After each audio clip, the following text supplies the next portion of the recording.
For today's video nga is magfi-feeling lalaki muna tayo ngayon. Feeling ko nga habang naglalakad ako ay napakagwapo ko. Sa sobrang init nga ng panahon ngayon, pati ulo mo mapapainit ko. Huy, wag masyadong mataba ang utak. Anyway, ito nga mga bandang 2:00 nga ng hapon ay pupunta nga kami ni Kuya Kyle sa eskwelahan. Sa sobrang tirik nga ng araw, iniwan ko na lang ang bibigay ito sa pinsan ko. Kaya for today's video mga beshi, isamahan niyo kami ni Kuya Kyle pumunta sa elementary school ng Kaut. Malapit lang din naman ito sa bahay namin at pwede mo nga lang lakarin. Kaya nga pala kami pupunta ni Kuya Kyle sa school is para i-enroll ko nga siya sa kinder para sa darating na pasukan. Parang kailan nga lang ay dati kasi silang ko lang sa kanya ay ngayon magi-school na ulit siya. Na parang dati nga lang ay nasa tiyan ko pa siya, ngayon nga ay nakikipag-agawan pa sa akin sa cellphone. Na para bang sa kanya yung cellphone at magmamakaawa pa ako, mahiram ko lang yung cellphone ko. At galit pa nga kapag naglo-loading yung cellphone. Alam niyo ba yung bike niya na yan, akala ko nga dati ay hindi niya talaga magagamit. Pero ngayon nga kahit saan siya magpunta gusto niya sasakyan niya. Yung tipong bibili nga lang kami sa tindahan o kaya pupunta lang kami sa baryo ay gusto niya sakay-sakay niya yung bike niya. Nasa labas na nga kami ng classroom na teacher at inaantay na nga lang namin na matapos siya sa mga ginagawa niya. Mag-aalas stress na nga ng hapon at magsisiuwian na nga yung mga estudyante. Habang busy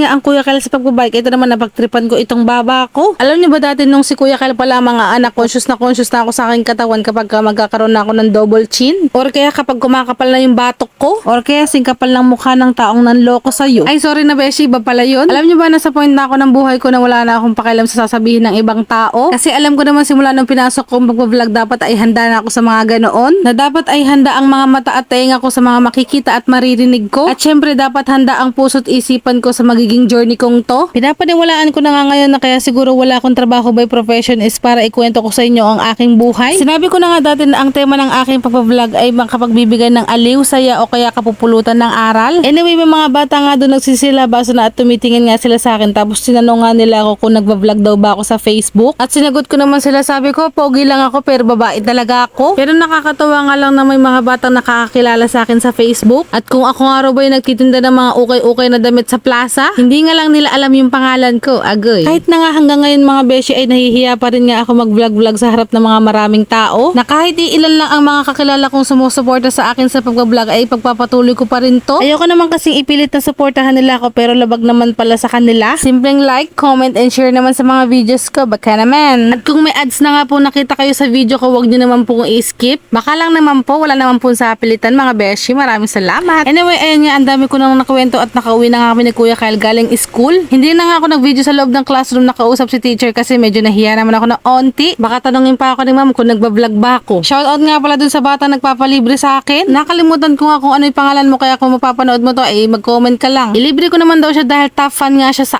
akin. Paano ko nga siya ililibre eh hindi ko nga kilala kung anong pangalan niya sa Facebook. Hindi nga rin siya nagla-like, nagko-comment, nag-share sa mga videos ko. Anyway, maraming salamat nga sa iyo at sa lahat ng mga nanonood at sumusuporta sa mga videos namin. Hanggat may nanonood nga sa mga vlogs ko ay magpapatuloy lang ako sa aking pag-vlog mga beshi. Maraming salamat. Hanggang dito na lang ulit sa susunod. Bye! God bless! Mwah! Mwah!